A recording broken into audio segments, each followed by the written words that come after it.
Good morning students. आज का हमारा टॉपिक है जूल का नियम एंड जूल थॉम्सन कोफिशिएंट।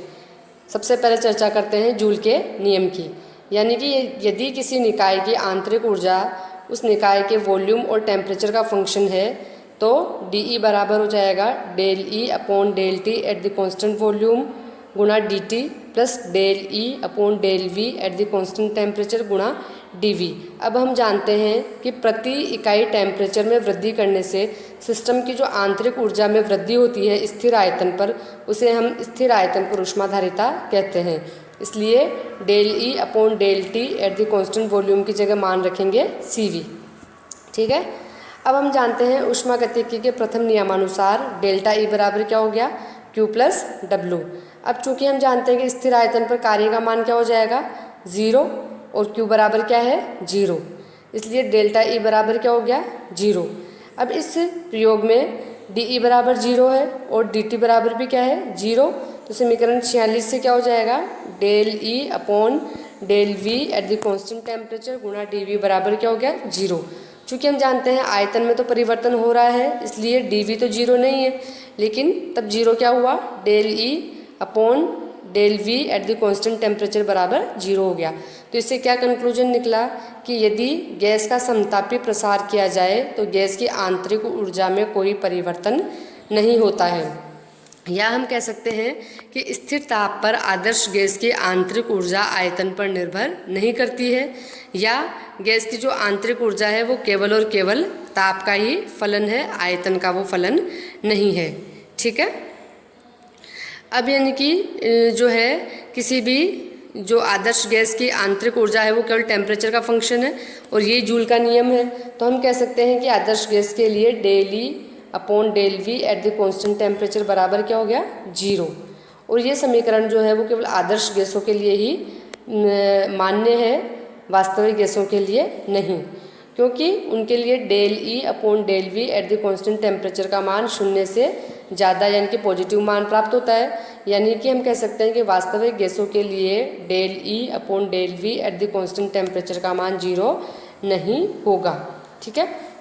यानी कि del E upon del V at the constant temperature को आंतरिक दाब भी कहते हैं, अतः आदर्श गैस का आंतरिक दाब क्या हो गया 0। वास्तविक गैसों के लिए del E upon del V at the constant temperature ज्ञात करने के लिए जूल कोफिशिएंट को परिभाषित किया गया है। तो जूल कोफिशिएंट जो है वो स्थिर आंतरिक ऊर्जा पर आयतन के साथ ताप में परिवर्तन की दर को प्रदर्शित करता है। ठीक है। यानी कि जूल कोफिशिएंट क्या है, इंटरनल एनर्जी क्या है वो कांस्टेंट रख दी और ताप में परिवर्तन की दर। ठीक है, इसे हम बोलते हैं जूल कोफिशिएंट। अब है म्यूजे जो है वो जूल कोफिशिएंट है, जूल गुणांक है। आदर्श गैसों के लिए तो इसका मान क्या होता है 0, जबकि ई आयतन तथा ताप का फलन है, यानी कि इंटरनल एनर्जी जो है वो किस किस का वॉल्यूम और टेम्परेचर का फंक्शन है, यानी कि जो DE है वो एक एग्जैक्ट डिफरेंशियल है। तो एग्जैक्ट डिफरेंशियल के चक्रीय नियमानुसार क्या हो गया del E upon del V at the constant temperature गुणा del T upon del V at the constant internal energy गुणा del T upon del E at the constant volume बराबर -1। ठीक है। तो यानी कि क्या आ गया del E upon del V at the constant temperature बराबर -CV म्यूजे। यानी कि समीकरण जो 51 है उसमें del E upon del V at the constant temperature का मान वास्तविक गैसों के लिए ज्ञात किया जा सकता है। तो ठोस तथा द्रव तंत्रों के लिए जूल का प्रयोग संभव नहीं है, क्योंकि स्थिर ताप पर ठोस तथा द्रव के आयतन में सूक्ष्म परिवर्तन करने के लिए बहुत ज़्यादा दाब की आवश्यकता होगी, है ना। इसलिए इस गुण का उपयोग ही इन्हीं तंत्रों की del E upon del V at the constant temperature को ज्ञात करने में किया जाता है। अब है आपके समीकरण 47 का स्थिर ताप यानी कि DT बराबर 0 पर समाकलन करने पर, तो इंटीग्रेशन किया E1 से E2 DE का, विमा लगाई या लिमिट लगाई V1 से V2 del E upon del V at the constant temperature गुणा DV। चूँकि V1 और V2 में अंतर क्या है बहुत कम है, अतः इस आयतन परास में del E upon del V at the constant temperature को स्थिर माना जा सकता है। तो इस प्रकार जो है इंटीग्रेशन E1 से E2 dE का बराबर del E upon del V at the constant temperature को कॉन्स्टेंट मान लिया और इंटीग्रेशन किया V1 से V2 dV।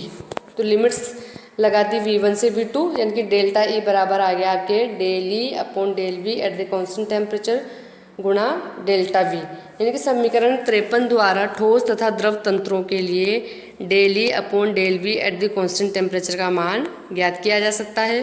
क्योंकि ठोस तथा द्रवों के लिए डेल्टा वी का मान क्या होता है, बहुत कम, अतः इसे शून्य माना जा सकता है। क्यों? क्योंकि ठोस और द्रवों में इंट्रामोलिकुलर फोर्सेस बहुत स्ट्रॉन्ग होते हैं, इसलिए आयतन परिवर्तन बहुत कम होता है, या हम कह सकते हैं नेग्लिजिबल होता है, इसलिए इसे शून्य माना जा सकता है, उपेक्षणीय माना जा सकता है। यद्यपि del E upon del V at the constant temperature का मान बहुत उच्च होता है, परंतु इन दोनों का गुणनफल क्या होगा, शून्य, यानी कि डेल्टा ई बराबर 0। इस प्रकार ठोस तथा द्रवों की आंतरिक ऊर्जा को भी लगभग ताप का फलन माना जा सकता है, जो कि जूल के नियमानुसार है। अब आपके जूल थॉम्सन इफेक्ट। तो रुद्धोष्ण अवस्था में यदि गैसों को एक संरद्र डॉट से होकर उच्च दाब से निर्वात या हम कह सकते हैं निम्न दाब की ओर प्रवाहित किया जाता है, तो गैस ठंडी हो जाती है या गैस के टेम्परेचर में गिरावट आती है। यही प्रभाव जूल थॉम्सन इफेक्ट या शीतलन प्रभाव कहलाता है। गैस के ताप में यह कमी संरद्र डाट के दोनों ओर दाब में अंतर के समानुपाती होती है, यानी कि हम कह सकते हैं डेल्टा टी डायरेक्टली प्रोपोर्शनल होगा डेल्टा पी के। हाइड्रोजन और हीलियम गैस यह प्रभाव निम्न ताप, यानी कि हाइड्रोजन गैस में तो यह प्रभाव शो होता है -80 डिग्री सेंटीग्रेड से कम टेम्परेचर पर, और हीलियम में -240 डिग्री सेंटीग्रेड से कम टेम्परेचर पर ही ये प्रभाव प्रदर्शित होता है। तो ताप में ये जो कमी है वो गैस के अणुओं की गतिज ऊर्जा में कमी होने के कारण होती है। उच्च दाब पर गैस के अणुओं के बीच वान डेर वाल आकर्षण बल ज़्यादा हो जाते हैं, स्ट्रॉन्ग, जबकि गैस का निर्वात या निम्न दाब पर प्रसार किया जाता है तो कुछ ऊर्जा इन वान डेर वाल बलों को समाप्त करने में भी खर्च हो जाती है। इस प्रकार गैस के अणुओं की गतिज ऊर्जा में क्या हो जाती है, कमी, और गैस ठंडी हो जाती है। तो आदर्श गैसों में वान डेर वाल बल क्या होते हैं, नगण्य, इसलिए हम कह सकते हैं कि आदर्श गैसों के प्रसार में जूल थॉम्सन प्रभाव शून्य होता है।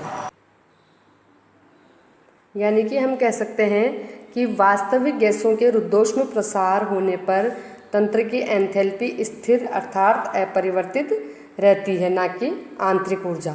अब है आपके जूल थॉम्सन कोफिशिएंट। तो किसी तंत्र की जो एंथैल्पी है वो उसके ताप और दाब का फलन होती है।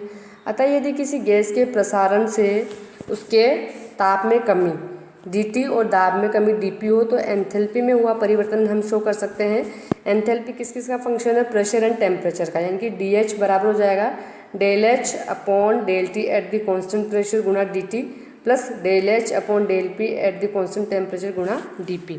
तो यहाँ पर del H upon del T at the constant pressure स्थिर दाब पर ताप के साथ एंथैल्पी में परिवर्तन की दर है, तथा del H upon del P at the constant temperature स्थिर ताप पर दाब के साथ एंथैल्पी में परिवर्तन की दर है। और हम जानते हैं कि डी एच बराबर क्या हो जाएगा, C P D T plus del H upon del P at the constant temperature गुणा डी पी, यानी कि स्थिर दाब पर ताप के साथ एंथैल्पी में परिवर्तन की दर को हम स्थिर दाब पर ऊष्माधारिता कहते हैं। परंतु जूल थॉम्सन प्रयोग के अनुसार प्रसारण में एंथैल्पी क्या रहती है, स्थिर, यानी कि डी बराबर क्या हो जाएगा, 0।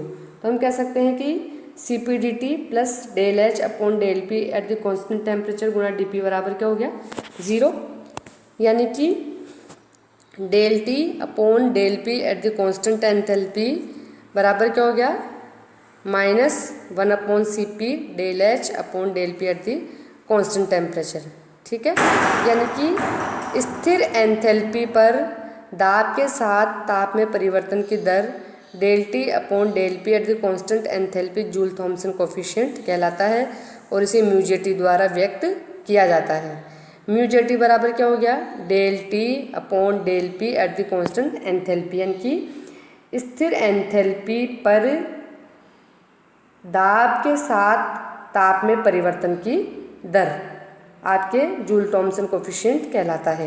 इनकी म्यू जे टी बराबर हो गया -1 upon C P del H upon del P at the constant temperature.